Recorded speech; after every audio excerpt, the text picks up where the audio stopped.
કાલે આપણે બધા સિમ્પલ ટેન્સ શીખાતા. આજે આપણે બધા કન્ટિન્યુઅસ ટેન્સ એટલે કે ચાલુ કાળ બધા શીખશી. સૌથી પહેલા આપણે કન્ટિન્યુઅસ પ્રેઝન્ટ ટેન્સ એટલે કે ચાલુ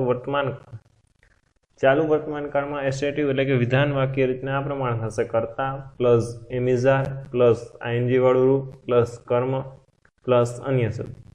હવે એને જ્યારે આપણે નેગેટિવમાં ફેરવીએ નકાર કરીએ ત્યારે કર્તા પ્લસ એમિઝાર પછી નોટ લાગી જશે, બાકીનું બધું સેમ રહેશે. નોટ પ્લસ આઈએનજી વાળું રૂપ પ્લસ કર્મ પ્લસ અન્ય શબ્દ. હવે પ્રશ્નાર્થમાં ફેરવીએ ત્યારે શું થશે તો કે એમિઝાર છે તે આપણે ઉપાડીને આગળ લઈ લેશે એટલે ઓટોમેટિક આપણે એ પ્રશ્નાર્થ વાક્ય રીતના થઈ જશે.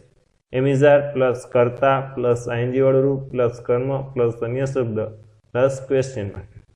હવે એને આપણે એક્ઝામ્પલ જોઈએ, ઉદાહરણ જોઈએ. તો પેલું એક્ઝામ્પલ એમાં આપણે વિધાન વાક્ય જોઈએ તો Raj is playing cricket at home. જ્યારે આપણે એને નકારમાં ફેરવશી એટલે કે ઇઝ પછી આપણે નોટ મૂકી દેશી. આપણે અંડરલાઈન કરેલા શબ્દ જોઈ શકીએ છીએ તો કે ઇઝ પછી આપણે જ્યારે નોટ મૂકી એટલે એ આપણે નકાર વાક્ય બની જશે, નેગેટિવ સેન્ટેન્સ થઈ જશે. હવે જ્યારે આપણે એને પ્રશ્નાર્થમાં ફેરવીએ તો ઇઝ છે એ તમે કર્તાની પહેલા લઈ લ્યો એટલે એ પ્રશ્નાર્થ વાક્ય રચના થઈ જશે. એટલે પ્રશ્નાર્થ વાક્ય રચનામાં તમે જોઈ શકો છો તો કે is Raj playing cricket at home. હવે આપણે બીજું એક્ઝામ્પલ ઉદાહરણ લઈએ તો એમાં આપણે કર્તા તરીકે વી એટલે કે બહુવચનમાં લીધેલું છે એટલે વી સાથે આવશે આર, ડ્રોઈંગ રંગોલી ઓન દિવાલ.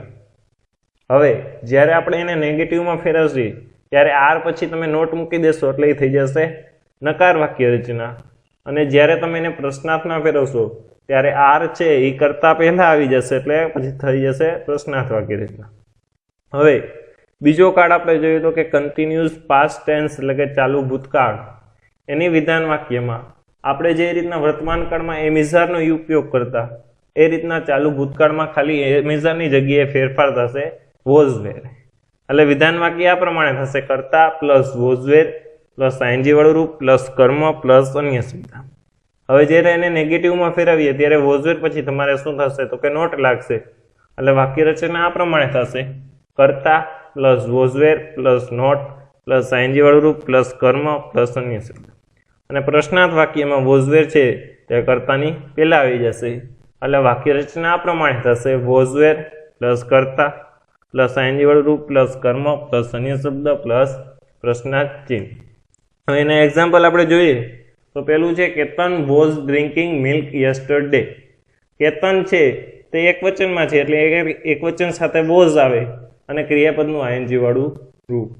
હવે જ્યારે આપણે એને નકારમાં ફેરવશું એટલે વોઝ પછી તમે નોટ મૂકી દેશો એટલે એ થઈ જશે નકાર વાક્ય રચના. અને જ્યારે તમે એને પ્રશ્નાર્થમાં ફેરવશો ત્યારે વોઝ છે તે કર્તાની પહેલા આવી જશે એટલે એ થઈ જશે પ્રશ્નાર્થ વાક્ય રચના. હવે બીજું એક્ઝામ્પલ જોઈએ તો એમાં આપણે કર્તા તરીકે વી બહુવચન લીધેલું છે એટલે બહુવચન સાથે આવે વેર અને આઈએનજી વાળું રૂપ એટલે we were playing chess last night. હવે એને નકારમાં ફેરવો તો વેર પછી તમે નોટ મૂકી દેવું એટલે એ નેગેટિવ સેન્ટેન્સ થઈ જાય અને વેર છે એ કર્તાની પહેલા તમે લઈ લ્યો તો એ થઈ જાય પ્રશ્નાર્થ વાક્ય. હવે આપણે ત્રીજો કાળ એટલે કે કન્ટિન્યુઅસ ફ્યુચર ટેન્સ ચાલુ ભવિષ્યકાળ જોશું. તો ચાલુ ભવિષ્યકાળની વાક્ય રચના આ પ્રમાણે થશે: કર્તા plus will plus be plus ING વાળું રૂપ પ્લસ કર્મ પ્લસ અન્ય શબ્દ.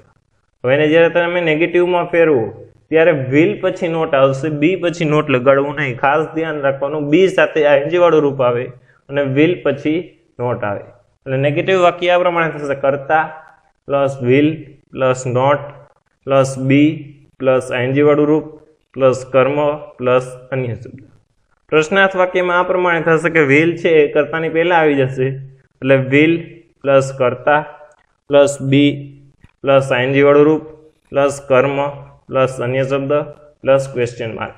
હવે આપણે ઉદાહરણ દ્વારા સમજીએ તો પેલું ઉદાહરણ લઈએ તેમાં કરતા આપણે એક વચનમાં લીધેલું છે: Rahul will be going Goa next week.